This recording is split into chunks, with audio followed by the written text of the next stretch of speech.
अगर आपके दांत में केविटी है, दांत ब्रेक हो गया है और डेंटिस्ट ने आपको दांतों में फिलिंग करने की एडवाइस दी है, तब सबसे पहला सवाल आता है, जब आपको डेंटिस्ट एडवाइस करते हैं कि आपको दांत में फिलिंग करवानी है, तब आपको बहुत सारे ऑप्शंस दिए जाते हैं कि आप कौन से फिलिंग करवाना चाहते हो। तो ये थोड़ा सा कंफ्यूजिंग होता है कि हम कौन से फिलिंग करें। तो आज के इस वीडियो में हम लोग इसी के बारे में जानेंगे। दांतों के लिए सबसे बेस्ट फिलिंग कौन सी होती है जो लंबे समय तक चले और कंपेटेबल भी हो, कोई प्रॉब्लम भी ना हो और दिखने में भी मतलब दांत के कलर की हो। तो ये कौन सी फिलिंग है, कितने टाइम तक चलेगी, इन सब के बारे में आज के इस वीडियो में हम लोग जानेंगे। लेकिन वीडियो शुरू करने से पहले अगर अभी तक आप लोगों ने चैनल सब्सक्राइब नहीं किया है तो प्लीज़ सब्सक्राइब कर लीजिएगा। बेल आइकन को प्रेस करना बिल्कुल ना भूलिएगा ताकि आपको न्यू वीडियोस की नोटिफिकेशंस मिलती रहे। तो चलिए शुरू करते हैं आज का टॉपिक। सबसे पहले तो ये जानते हैं कि हमें फिलिंग की ज़रूरत कब कब पड़ती है। अगर आपके दांत में कोई भी केविटी है, खाना फंस रहा है, तो आपको फिलिंग करवाने की ज़रूरत है। अगर आपने रिसेंटली कोई ट्रीटमेंट करवाया है रूट कैनाल और आपके दांत बहुत ज़्यादा ब्रेक नहीं हुआ है तो आप फिलिंग करवा सकते हो। अगर इन केस आपको क्राउन एडवाइस किया है तो क्राउन लगवाइए, अगर क्राउन एडवाइस नहीं किया तो आपको फिलिंग की एडवाइस दी जा सकती है डॉक्टर की तरफ से।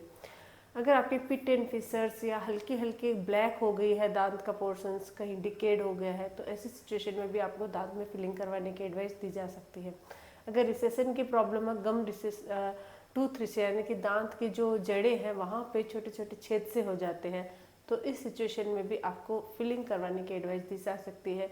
दांत ब्रेक हो गया है, आगे के फ्रंट टीथ में कभी कोई क्रैक आ गया है, ब्रेक हो गया है, तो आपको फिलिंग करने की एडवाइस दी जाए। ऐसे बहुत सारे कारण होते हैं जिसकी वजह से आपको डेंटिस्ट है वो बोलते हैं कि आप दांतों में फिलिंग करवा लीजिए।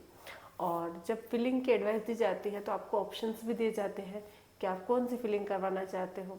तो सबसे पहले तो जानते हैं डेंटल क्लिनिक में सबसे ज़्यादा की जाने वाली फिलिंग्स होती कौन सी हैं। तो सबसे पहली है जीआईसी। जीआईसी फिलिंग दांत के कलर की होती है। एक मटेरियल होता है जिसको मिक्स करके फिल कर दिया जाता है। बहुत सारे डेंटिस्ट इसको करते भी है। ये रीजनेबल रेट में भी होती है, इसकी कॉस्टिंग कम आती है। मिनिमम अगर हम बात करें तो ये 500 to 1000 के बीच में फिलिंग हो जाती है। इसमें प्रॉब्लम ये आती है कि ये मतलब इस लॉन्ग लास्टिंग अगर बोलते हैं तो कुछ लोगों के काफ़ी समय तक रह सकती है, कुछ लोगों की बहुत जल्दी निकल जाती है। दूसरा क्या होता है कि इसको ड्राई होने में टाइम लगता है। फिलिंग करने के बाद पानी अवॉइड करना होता है, कुछ देर एक दिन के लिए खाना अवॉइड करना होता है उस एरिया से, और अगर इनकेस पानी लग जाता है तो फिर आपकी फिलिंग जल्दी निकल सकती है, लूज हो सकती है। बहुत ज़्यादा अगर आप मेस्टिकेटेड फोर्स लगाते हो तो उस वजह से फिलिंग ब्रेक हो सकती है। ये कुछ प्रॉब्लम्स आती है जीआईसी फिलिंग में। लेकिन अगर आपकी कैविटीज़ बहुत शॉर्ट है और आपको बाद में क्राउन लगवाना है तो आप जीआईसी फिलिंग भी करवा सकते हो, कोई प्रॉब्लम नहीं होती है। दूसरे नंबर पे सिल्वर फिलिंग के बारे में, जिसको बहुत सारे लोग चांदी भरवाना भी बोलते हैं। अगर सिल्वर फिलिंग की बात करें तो इसकी स्ट्रेंथ बहुत ज़्यादा अच्छी होती है, आपके जो मेस्टिकेटिव फोर्स को भी ये अच्छे से हैंडल कर लेती है। लेकिन उसमें प्रॉब्लम ये आती है कि आज एक तो ये दांत के कलर की नहीं होती है, तो मेटल जैसा इसका कलर होता है।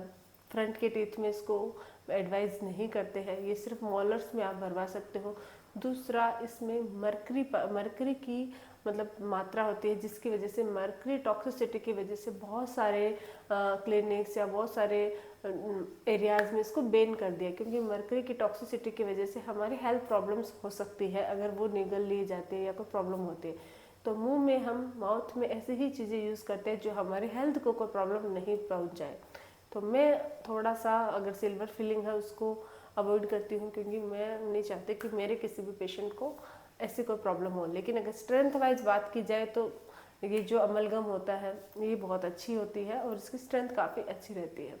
नंबर 3 पे आते हैं कॉम्पोजिट फिलिंग, जो सबसे ज़्यादा यूज़ होने वाली फिलिंग है। बहुत सारे मतलब most of the dental clinics में हम कॉम्पोजिट फिलिंग करते हैं। इसकी स्ट्रेंथ अच्छी रहती है। इसमें अलग अलग टाइप्स के शेडिंग में, मतलब आपको कौन से कलर की फिलिंग करवानी है, आपका दांत है वो बहुत ज़्यादा वाइट है या फिर आपका येलोविश वाइट है। दांतों के अलग अलग शेड होते हैं, जैसे A1 शेड के टीथ है, A2 शेड के टीथ है, A3 के हैं, तो उस शेड के हिसाब से ये जो फिलिंग होती है कॉम्पोजिट वो बनाई जाती है।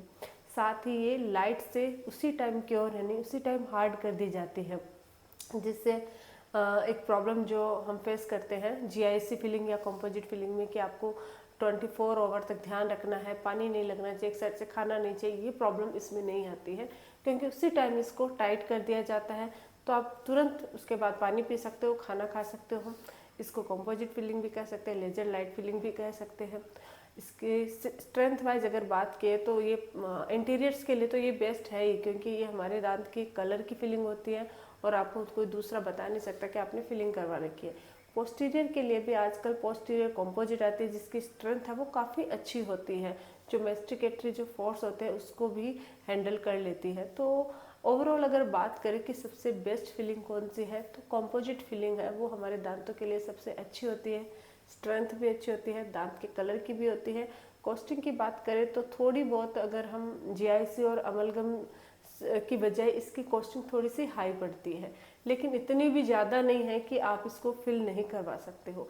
अगर आपके दांत में कैविटी है तो गो फॉर कंपोजिट, क्योंकि इसकी क्वालिटी भी अच्छी होती है, दांत के कलर की भी होती है, स्ट्रेंथ वाइज भी अच्छी है।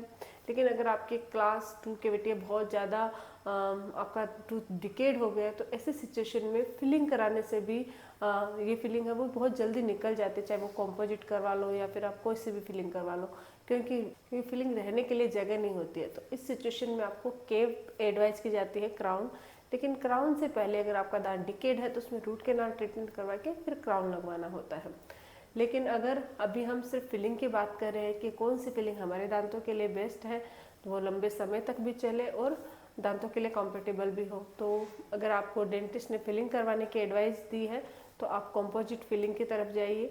बेझिझक होकर आप कंपोजिट फिलिंग करवा सकते हो, चाहे आपके पोस्टीरियर टीथ में हो, चाहे आपके एंटीरियर टीथ में कैविटी हो, किसी भी दांत में हो आप कंपोजिट फिलिंग करवा सकते हो। ये काफ़ी अच्छी होती है और कॉस्टली भी इतनी बहुत ज़्यादा नहीं होता, मिनिमम आप 1000 से 1500 के बीच में ये कंपोजिट फिलिंग हो जाती है। तो अगर आपके दांत में कैविटी है और डेंटिस्ट ने आपको फिलिंग करने की एडवाइस दी है तो आप कंपोजिट फिलिंग करवा सकते हो, बेझिझक होके, बेफिक्र होके, ये काफ़ी अच्छी रहती है। मैं आपको फिलिंग तो बताइए, इसके साथ साथ कुछ डेंटल टिप्स भी देना चाहूँगी कि ऐसा क्या करें कि हमारे दांतों में कभी कैविटी ना हो, हमारे दांतों में डेंटल रिलेटेड प्रॉब्लम ना हो, ताकि हमें डेंटिस्ट के पास जाना ना पड़े। तो इसके लिए आपको सबसे पहली जो चीज़ है वो है रेगुलर बेसिस पे 2 बार ब्रश करना। पहला है सुबह नाश्ता करने के बाद, उठते हो तो कुल्ला कीजिए, कोई प्रॉब्लम नहीं है। फिर ब्रेकफास्ट करने के बाद अच्छे से दांतों की सफाई कीजिए, ब्रश कीजिए। उसके बाद रात को सोने से पहले ब्रश जरूर कीजिएगा। ब्रश करने के साथ साथ फ्लॉस भी बहुत ज़्यादा इम्पॉर्टेंट होता है। क्या होता है, ब्रश हमारे सिर्फ सरफेसेस को क्लीन करता है, लेकिन फ्लॉस हमारे दांतों के बीच का जो इंटरडेंटल एरिया होता है उसको क्लीन करता है। जब भी हम खाना खाते हैं तो हमारे दांतों के बीच में खाना है वो फंस जाता है इंटरडेंटल एरिया में। अगर आप ब्रश करते हो तो वहाँ से खाना है वो नहीं निकल पाता है, बहुत माइनर निकलता है। लेकिन अगर आप फ्लॉस करते हो तो रेगुलर बेसिस पे जो खाना फंसता है वो निकल जाता है इंटरडेंटल एरिया से भी। तो ब्रश के साथ रात को सोने से पहले फ्लॉस जरूर कीजिएगा और अपने रूटीन में एक ये नियम बना लीजिए कि आपको सोने से पहले ब्रश जरूर करना है। अगर इसका ध्यान रखोगे तो आपके दांतों में कभी कैविटी नहीं होगी। दूसरा, जब भी आप कुछ खाते हो, मीठा खाते हो, खाना खाते हो, तुरंत कुल्ला कीजिए। कहीं पे भी हो, बाहर भी हो तो तुरंत कुल्ला कीजिए, ताकि कोई भी खाने का पोर्शन आपके दांत पे चिपका हुआ न रहे। अगर चिपका हुआ रहेगा तो आपके दांत में प्रॉब्लम हो सकती है, आगे चल के कैविटीज़ या फिर गम इन्फेक्शन हो सकता है। थर्ड जो चीज़ है वो है कि ग्रीन वेजिटेबल, फ्रूट, जूसेस, इनको ज़्यादा से ज़्यादा अपने मतलब डाइट में शामिल कीजिएगा। जंक फूड्स, कार्बोहाइड्रेट वाले फूड, मीठा खाना, इन सबको आपको अवॉइड करना है। जितने ज़्यादा आप जंक फूड्स खाते हो, स्टिकी चीज़ें खाते, चिपचिपी चीज़ें जो आपके दांतों को नुकसान पहुंचा सकती हैं, अगर आप खाते हो तो इससे आपके दांत है वो जल्दी ख़राब होते हैं, दांतों में कैविटीज़ लगती हैं और साथ ही साथ दांत ब्रेक होने के चांसेस भी बढ़ जाते हैं, इनेमल भी दांतों का घिस जाता है। इसके साथ साथ हर 6 मंथ्स में एक बार डेंटल विजिट जरूर कीजिएगा। अगर आपके दांत में कोई भी प्रॉब्लम है, कि टेनफिशर कैविटी है या आगे चल कैविटीज़ होने वाली है, तो डेंटिस्ट आपको सजेस्ट करके उसके पहले ही ट्रीटमेंट कर लेंगे तो आपके दांत में कैविटी नहीं होगी और आप दांतों में फिलिंग करने से भी बच सकते हो, या फिर मेजर कोई भी ट्रीटमेंट होता है डेंटल रिलेटेड तो उससे बच सकते हो। साथ ही कैल्शियम की कमी मत होने दीजिए, क्योंकि कैल्शियम की कमी की वजह से आपके दांत है वो ब्रेक हो सकते हैं, वीक हो सकते हैं, हिलने भी लग सकते हैं। तो डाइट में भरपूर मात्रा में कैल्शियम भी जरूर लीजिएगा। ये है हमारा आज का टॉपिक। आज के लिए बस इतना ही। अगर वीडियो आपको अच्छा लगे तो प्लीज़ चैनल को लाइक कीजिए, शेयर कीजिए और सब्सक्राइब जरूर कीजिएगा। Thank you.